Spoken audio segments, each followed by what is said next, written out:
Hi everyone, आपका स्वागत है मेरे एक और ब्रांड वीडियो में। और आज के वीडियो में हम लोग बात करने वाले बैक एंड डेवलपर के बारे में। रोड मैप दिखाने वाले लोग, जैसे मैंने लास्ट वीडियो में फ्रंट एंड डेवलपर का रोड मैप दिखाया था, उसी तरीके से आज मैं बैक एंड डेवलपर का एक रोड मैप दिखाऊंगा। और थैंक यू सो मच कि आपने फ्रंट एंड डेवलपर वाले रोड मैप की वीडियो को बहुत ही तगड़ा वाला रिस्पॉन्स दिया है। बहुत ही तगड़ा, मतलब कुछ ही दिनों में वो डायरेक्ट 100 व्यूज पार हो गए। मतलब फर्स्ट वीडियो था जो 100 व्यूज पार गया, मतलब उसके पहले भी एक था, लेकिन ये वाला जो था ये अचानक से बहुत दिनों के बाद वायरल गया, तो मेरे को थोड़ा सा खुशी हो गया कि अरे वाह 100 व्यूज पार हो गए। तो थैंक यू सो मच इतना बड़ा रिस्पॉन्स देने के लिए। और आज के इस वीडियो में हम लोग बात करेंगे बैक एंड डेवलपर के बारे में। बैक एंड डेवलपर का रोड मैप देखेंगे, और जैसे मैंने बोला था ये सेकंड पार्ट होगा, ये डेवलप रोड मैप का, वेब डेवलपमेंट रोड मैप का ये सेकंड पार्ट। थर्ड पार्ट में मैं क्या बताऊंगा, थर्ड पार्ट में मैं बताऊंगा आप सभी को कि फुल स्टैक डेवलपमेंट कैसे करने का, फुल स्टैक डेवलपर कैसे बनने का। तो चलिए शुरू करते हैं, ठीक है। तो अभी हम लोग आ गए अपने कंप्यूटर स्क्रीन पे, तो देखते हैं आज हम लोग देखने वाले बैक एंड डेवलपर का रोड मैप, ठीक है। तो ठीक है, चलो स्टार्ट करते हैं। Wait load. तो सबसे पहले जब आप स्टार्टिंग पॉइंट पर रहोगे, तो सबसे पहले आपको क्या करना है, पहले तो बैकएंड में आप अगर फुल स्टैक डेवलपर बन रहे हो तो यस ऑब्वियसली आपको जो फ्रंट एंड डेवलपर का है वो पाथ पहले फॉलो करके फ्रंट एंड डेवलपमेंट जो है वो कंप्लीट करनी पड़ेगी। उसके बाद जब आप पहले मैं तो रिकमेंड करूंगा कि हमेशा पहले फ्रंट एंड डेवलपमेंट ही करो। वेब डेवलपमेंट में हो, ऐप डेवलपमेंट में हो या सॉफ्टवेयर डेवलपमेंट में हो, आप हमेशा पहले फ्रंट एंड डेवलपर ट्राई करो करने का, क्योंकि वो थोड़ा सा इजी होता है और जल्दी कॉन्सेप्ट जल्दी क्लियर हो जाते हैं उसके बाद जब आप बैकएंड में जाओगे तो थोड़ा सा और आपको इजी लगेगा डायरेक्टली बैकएंड पे जंप करने से अच्छा, ठीक है। तो अभी देखते हैं बैकएंड वेब डेवलपर का हम देख रहे हैं, तो देखते हैं बैकएंड में क्या क्या हम कर सकते हैं, ठीक है। तो सबसे पहले जब आप बैकएंड स्टार्ट करोगे तो आपको सबसे पहले चूज करना है प्रोग्रामिंग लैंग्वेज, कि आपको प्रोग्रामिंग कौन सी प्रोग्रामिंग लैंग्वेज में आपको बैकएंड चूज करना है। देखो, चूज एनी प्रोग्रामिंग लैंग्वेज, आपको जो भी प्रोग्रामिंग लैंग्वेज चाहिए वो प्रोग्रामिंग लैंग्वेज में आप कर सकते हैं, ठीक है। तो सबसे पहले यहाँ पे आती है जावा, पाइथन और आती है नोड जीएस, ठीक है। तो नोड जीएस मेरे को पता है नोड जीएस एक प्रोग्रामिंग लैंग्वेज नहीं है, लेकिन जो जावास्क्रिप्ट एक लैंग्वेज है, ठीक है। तो जावास्क्रिप्ट का ये जो है ये फ्रेमवर्क है जो आजकल बैकएंड में बहुत यूज हो रहा है, ठीक है। तो जो ये मैंने सिलेक्ट किया है वो एक थोड़े से ट्रेंडिंग, आप बोल सकते हो ट्रेंडिंग प्रोग्रामिंग लैंग्वेजेस में से एक है।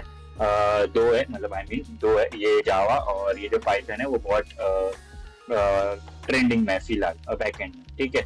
उसके साथ ही साथ जो ये नोड जेएस है वो भी नोड जीएस या नेक्स्ट जीएस आप जो बोल सकते हो, सॉरी यहाँ पे सॉरी माय बैड, यहाँ पे नोड जीएस नहीं था, यहाँ पे जो है वो नेक्स्ट जीएस है। ओके, मेरा माय बैड, मैंने यहाँ पे गलती से नोड लिख दिया, ठीक है। नोड जीएस नहीं है, नेक्स्ट जीएस है, ठीक है। तो जो ये नेक्स्ट जीएस है वो मेरा ध्यान नहीं गया फटक के, ठीक है, सॉरी। हाँ, तो ये जो नेक्स्ट जीएस है वो एक जावास्क्रिप्ट का फ्रेमवर्क है, फेमस फ्रेमवर्क बैकएंड के लिए। जो जावास्क्रिप्ट जो है वो एक प्रोग्रामिंग लैंग्वेज है, ठीक है। तो नेक्स्ट जीएस आप करो, पाइथन करो, पाइथन या जावा में से कोई एक करो और नेक्स्ट जीएस करो, ठीक है। अगर आप पूरा का पूरा फुल बैकएंड डेवलपर में जा रहे हो तो ये तीनों भी आपको आने चाहिए, ठीक है। उसके साथ अभी देखते हैं बैकएंड के फ्रेमवर्क्स। तो हम लोग ने फ्रंट एंड में कुछ फ्रेमवर्क्स देखे थे जो कि बहुत यूज हो रहे, लाइक हो गया रिएक्ट हो गया, ठीक है, बहुत थे। तो अभी हम लोग देखते हैं बैकएंड सीएसएस के फ्रेमवर्क्स भी थे, जैसे कि ट्रायलिन सीएसएस था और ये अपना बूटस्ट्रैप सीएसएस था, ठीक है। तो ये सब जो थे वो कुछ सीएसएस के फ्रेमवर्क्स थे। तो अभी हम लोग देखते हैं बैकएंड के कुछ फ्रेमवर्क्स है वो देखते हैं, ठीक है। तो जैसे हम लोग ने लास्ट वीडियो में देखा था, ये सॉरी ये थोड़ा सा लोड हो रहा है, ठीक है।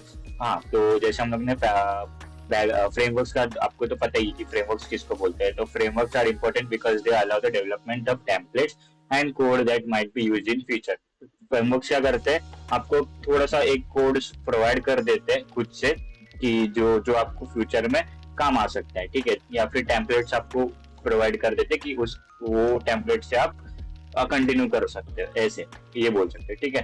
तो कुछ बैकएंड के कुछ फेमस को ये है, जैसे कि अगर रूबी ऑन रेल्स, ये रूबी का एक बैकएंड है, ठीक है। रूबी लैंग्वेज के साथ आप इसको यूज कर सकते हो। ये पाइथन का डिजेंगो सॉरी पाइथन का Django आप इसको पाइथन के साथ यूज कर सकते हो, ठीक है, Django। उसके साथ लारावेल ये जो है ये PHP का बैकएंड है, PHP प्रोग्रामिंग स्क्रिप्टिंग लैंग्वेज के साथ आप ये कर सकते हो, ठीक है, यूज कर सकते हो। ये फिर ASP.NET है, उसके बाद एक्सप्रेस है, ये एक्सप्रेस GS है, एक्सप्रेस ये जावास्क्रिप्ट का फ्रेमवर्क है। उसके साथ ASP.NET जो है वो भी एक फ्रेमवर्क है। तो मैं तो बोलूंगा कि अगर आप फुल मतलब पूरा का मतलब बैकएंड डेवलपर ही बन रहे हो, सिर्फ बैकएंड डेवलपमेंट पे फोकस करो, तो सारे के सारे फ्रेमवर्क आपके कवर होने चाहिए। स्टार्ट में बोलूंगा Django से करो या ASP.NET से करो, ठीक है। तो ये आपके स्टार्टिंग में आप कोई भी एक चूज करो। मैं तो बोलूंगा पाइथन लो, पाइथन प्रोग्रामिंग लैंग्वेज करो सबसे पहले पाइथन लैंग्वेज करो, फिर फ्रंट एंड में आओ, ठीक है। फ्रंट एंड या तो फिर आप ऐसे करो तो पहले फ्रंट एंड कर लो, ठीक है, फिर बैक एंड में आओगे तो सबसे पहले आपको बैक एंड में पाइथन सीखना है, उसके बाद पाइथन के बाद Django आप सीखो। ये आप कर सकते हो, या तो जावा सीखो, फिर जावा के साथ यहाँ पे कोई एक यूज करो आपका फ्रेमवर्क, जावा का फ्रेमवर्क जो भी है वो यूज करो, मैविन वगैरह है जावा के फ्रेमवर्क्स, तो वो सब यूज कर सकते हो आप, ठीक है। उसके साथ जब आपका ये हो जाएगा, बैकएंड फ्रेमवर्क्स भी कंप्लीट हो जाएंगे, उसके बाद आपको जाना है डेटाबेसेस में, ठीक है। क्या डेटाबेस तो अगेन दो टाइप्स के होते हैं, दो टाइप्स के डेटाबेस। पहले देखते हैं डेटाबेस क्या है, अगर जिसको पता नहीं है तो हम लोग जरा बिगिनर फ्रेंडली है तो उसको थोड़ा दे देते हैं नॉलेज। डेटाबेस क्या होता है? Database is like a brain that makes a website zestful for web applications. Whether you search for a product or perform a login, the database is accountable for storing data, accepting queries, collecting information and returning to the web application with a detailed outcome. Database क्या होता है? जो भी आपका data है, जो भी आप डेटा स्टोर कर रहे हो, लाइक यूजर का लॉगिन आप ले रहे हो, लॉगिन साइन अप पेज बना आपकी वेबसाइट पे, तो यूजर जो लॉगिन कर रहा है, साइन अप कर रहा है, उसका जो डेटा है, आईडी हो गया, पासवर्ड हो गया, ये यूजर नेम होगा, ये जो डेटा है ये आपको कहाँ से होता है? आपके डेटाबेसेस में से होता है। तो डेटाबेस यही होता है, ठीक है। तो the backend developer either chooses a relational और नो एसक्यूएल डेटाबेस, ठीक है। अभी देखते हैं क्या क्या होता है रिलेशनल डेटाबेस, उसके साथ नो एसक्यूएल डेटाबेस। तो इसके डीप में मैं नहीं जाऊंगा। रिलेशनल मतलब होता है कि रिलेशंस में होता है कि या मतलब रिलेशनशिप रहते हैं अलग अलग, many to one, one to many, ऐसे टाइप में, ठीक है। नो एसक्यूएल डेटाबेस में जहाँ पे एसक्यूएल यूज नहीं होता, माई एसक्यूएल यहाँ पे यूज होते हैं, यहाँ पे एसक्यूएल जो ये यूज नहीं होता। तो हम लोग देखते हैं क्या बोलते हैं पोस्ट रिलीज एसक्यूएल। मेरे को अचानक से प्रोनाउंसिएशन नहीं हो रही, ठीक है। तो ये वाला जो आप है वो कर सकते हो, ठीक है। सॉरी, ये वाला जो आप है वो कर सकते हो। उसके बाद माई एसक्यूएल जो है वो आप कर सकते हो। उसके बाद माई माइक्रोसॉफ्ट एसक्यूएल आप कर सकते हो, ठीक है। मैं तो बोलूंगा सबसे पहले डेटाबेस में अगर आप रिलेशनल डेटाबेसेस ले रहे हो तो आप माई एसक्यूएल करो, इजी, माई एसक्यूएल सबसे इजी। उसके साथ या फिर आप ओरेकल कर सकते हो, माई एसक्यूएल या फिर ओरेकल वाला कर सकते हो, ठीक है। उसके बाद मारिया डीबी, ये भी एक डेटाबेस है, रिलेशनल डेटाबेसेस है इतने सारे, इसमें से आप एक कोई भी एक यूज कर सकते हो। इसमें से नो एसक्यूएल डेटाबेस में आप मोंगोडीबी यूज करो। मैं तो बोलूंगा आप सीधा मैं बोलूंगा रिलेशनल लेने से पहले आप नो एसक्यूएल डेटाबेस ले लो, मोंगोडीबी ले लो। किसके साथ? आप पाइथन करो, पाइथन के साथ Django करो, Django के साथ मोंगोडीबी यूज करो, बेस्ट मोंगोडीबी यूज करो Django के साथ, ठीक है। उसके साथ रीथिंक डीबी है एक, उसका डायनामो डीबी है, काउच डीबी है, ठीक है। ये डीबी मतलब डेटाबेस होता है। ग्राफ एक्यूएल है, ये भी एक डेटाबेस है जो ग्राफ्स में सेव करता है आपका डेटा, ठीक है। तो ये सब होने के बाद आपका जो है जर्नी हो जाएगा फुल स्टैक डेवलपर, ठीक है। अगर आपको कंटिन्यू करना है तो फुल स्टैक डेवलपर में आप बाद में कंटिन्यू कर सकते हैं, इतना सब पढ़ने के बाद। छोटा सा ही था, लेकिन ये छोटा सा आपको अभी लग रहा है, तीन ही चीज है। ये तीन चीज करने के लिए आपको कम से कम 3 महीने देना ही पड़ेगा। 1 महीना आपको प्रोग्रामिंग लैंग्वेज सीखने में, 1 महीना आपको बैकएंड फ्रेमवर्क सीखने में, 1 महीना आपको डेटाबेस में। मैं तो बोलूंगा एक महीना सबको दो, डेली बेसिस पे करो। 1 महीना 30 डेज इसको दो, 30 डेज इसको दो, 30 डेज इसको दो, ठीक है। एक दिन आता है बीच में मंथली, मतलब 31 का मंथ होता है, तो जब 31 का मंथ रहेगा एक दिन आप प्रैक्टिस करो, ऐसा कर सकते हो, ठीक है। तो रिवीजन कर सकते हैं, ठीक है। आपके ऊपर डिपेंड है। मैं तो बोलूंगा 1 महीना इसको दो, 1 महीना इसको दो, एक महीना इसको दो, और सबसे पहले एक एक ही चीज चूज करो। जैसे अगर आपने पाइथन चूज किया, पाइथन के साथ डिजेंगो चूज करो, उसके साथ डिजेंगो के साथ मोंगोडीबी चूज करो। ये क्या बता रहा हूँ, एकदम इजी है वो बता रहा हूँ मैं। पहले आप इजी से स्टार्ट करो, फिर हार्ड में जाओ, ठीक है, ऐसा बोलो। तो पहले जब आप ये करोगे, ये और फिर डिजेंगो, फिर उसके साथ मोंगोडीबी, तो आप बैकएंड डेवलपर में थोड़ा सा आप बेटा लोगे, उसके बाद आपको फुल स्टैक में घुसना है। ठीक है, जब आप फुल स्टैक करोगे तो आप बाद में फुल स्टैक करते करते ये आप कर सकते हो। ठीक है, क्योंकि फुल स्टैक में क्या है, बेसिकली वही है, फ्रंट एंड और बैक एंड दोनों एक साथ उसको आता है, यही चीज है। अगर आप फ्रंट एंड भी सीख गए, उसके साथ बैक एंड भी सीख गए, तो आपको फुल स्टैक डेवलपर का ही रोल मिलेगा। लेकिन लेकिन फुल स्टैक डेवलपर में और कुछ चीजें एक्स्ट्रा रहती है जो आपको करनी पड़ती है।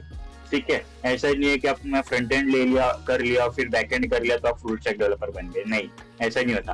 फ्रंट एंड और बैक एंड का जो कनेक्शन होता है, इंटीग्रेशन होता है, वो भी तो आपको सीखना पड़ेगा ना, कि फ्रंट एंड और बैक एंड को कनेक्ट कैसे करने का, सर्वर से कनेक्ट कैसे करने का, आईपीएस एपीएस से कनेक्ट कैसे करने का, इंटीग्रेट कैसे करने का। तो ये आपको कब सीखने को मिलेगा, जब आप फुल स्टैक डेवलपर का रोड मैप देखोगे, वहां पे आपको सीखने मिलेगा। फुल स्टैक डेवलपमेंट के जर्नी में आपको सीखने मिलेगा कि एपीआई कैसे यूज करने का, सर्वर कैसे यूज करने का, मतलब ये इंटीग्रेट कैसे करने का, वेबसाइट फ्रंट एंड और बैक एंड को इंटीग्रेट कैसे करने का एक साथ, सब ये तो ये सब आप क्या करते हो, फुल स्टैक डेवलपर में सीखो।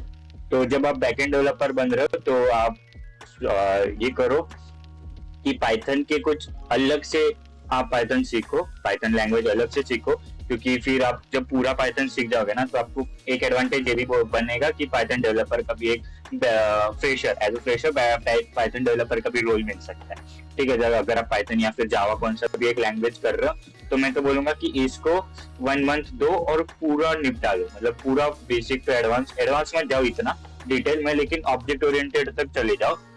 मतलब जहाँ पे वेब डेवलपमेंट के जो आती है सब चीजें, वहां पे आप चले जाओ, पाइथन के वेब डेवलपमेंट के फ्रेमवर्क्स तक चले जाओ। ठीक है, तो वहां पे जब तब जहां तक आप पहुंचोगे ना, तो आपको पाइथन को पूरा का पूरा नॉलेज आ जाएगा। ठीक है, वो एडवांस पार्ट में आता है, पाइथन डेवलपमेंट का जो पार्ट आता है, वो वेब डेवलपमेंट का जो पार्ट आता है, वो पाइथन एडवांस में आता है। तो आप जब ये करोगे, जब आप यहाँ पे बैकएंड का पार्ट करोगे, तो आपको वहाँ पे क्या पाइथन, जावा, नेक्स्ट जीएस वेब डेवलपमेंट का ही है। लेकिन अगर आपको पाइथन जावा भी आ रही है ना, अगर आप ले रहे हो, तो आपको एक प्लस पॉइंट ये भी मिलेगा कि आपके पास पाइथन और जावा का भी नॉलेज है। तो आप मतलब सिर्फ पाइथन के डेवलपर बन सकते हो या जावा के डेवलपर भी बन सकते हो, ऐसा भी होता है। ठीक है, तो जब ये दोनों करोगे, तो ये मत सोच के करो कि सिर्फ मेरे को वेब डेवलपमेंट का सीखना है, ये सोच के करो कि एक पूरा का पूरा आपका एक सब्जेक्ट ही है और वो आपको कंपलसरी करना ही है, ऐसे करो। ठीक है, और तब जब आप पाइथन करोगे तो आपको जाना है, यहाँ में से कोई भी एक चूज करो, लेकिन मैं बोलूंगा डीजेंगो यूज करो अगर पाइथन कर रहे हो तो, और जावा कर रहे हो तो जो उसके जो फ्रेमवर्क्स है वो यूज करो, नेक्स्ट जीएस है उसके फ्रेमवर्क्स यूज करो, आपको अगर पता चल जाएगा कौन से फ्रेमवर्क्स है। ठीक है, डिटेल वीडियो में बनाऊंगा बाद में, फुल स्टैक डेवलपर में बताऊंगा, पूरा डिटेल में फुल स्टैक में बताऊंगा। ठीक है, अभी मैं आपको इतना नहीं बता रहा हूँ, फुल स्टैक डेवलपर मतलब फुल स्टैक डेवलपमेंट में मैं आपको पूरा डिटेल में बताऊंगा। ठीक है, उसका डेटाबेस में भी आगे आपको ये दोनों में से कोई एक चूज करना है, रिलेशनल या फिर नोएसक्यूएल डेटाबेस। मैं तो बोलूंगा सबसे पहले आप जब बिगिनर हो तो नोएसक्यूएल डेटाबेस से सीख के जाओ, मोंगोडीबी के साथ जाओ, मोंगोडीबी आपको बेस्ट पड़ेगा एज अ बिगिनर। उसके साथ फिर आप ये सब कर लोगे, डेटाबेस वगैरह, फ्रंट एंड डेवलपमेंट आपका पहले हो चुका रहेगा। फिर आप जब बैक एंड डेवलपमेंट सीख जाओगे तो आपको जाना है फुल स्टैक डेवलपमेंट में। फुल स्टैक डेवलपमेंट का मैं वीडियो डालूंगा थोड़े दिनों के बाद, 1-2 दिन के बाद डालूंगा वीडियो। ठीक है, तो हाँ, तो ये था कुछ बैकएंड वेब डेवलपमेंट के बारे में। ठीक है, ठीक है, तो ये था बैकएंड डेवलपमेंट का रोड मैप। तो आई होप सभी को पता चल गया रहेगा कि बैकएंड डेवलपर कैसे बनेगा। अगर कोई भी डाउट है तो आप मुझे कमेंट सेक्शन में पूछो, मैं कमेंट सेक्शन में आपका जो डाउट है वो क्लियर कर दूंगा। ठीक है, ना ही मेरे इतने सब्सक्राइबर्स है, ना ही मेरे इतने फैन फॉलोइंग है जो आपकी कमेंट में रीड नहीं कर पाऊंगा, करूंगा कमेंट। ठीक है, ठीक है, तो ये था बैकएंड डेवलपमेंट का रोड मैप। तो मिलते हैं नेक्स्ट वीडियो में। नेक्स्ट वीडियो में हम लोग बात करेंगे फ्रंट एंड डेवलपर के बारे में। ठीक है, उसके पहले शायद एक वीडियो और आ जाए, उसके बाद में फ्रंट एंड डेवलपमेंट का फुल स्टैक डेवलपमेंट का रोड मैप डालूं। उसके बाद इसके पहले एक और वीडियो आएगी जो कि उसमें कुछ अनाउंसमेंट करने वाला हूँ मैं। ठीक है, तो मिलते हैं नेक्स्ट वीडियो में।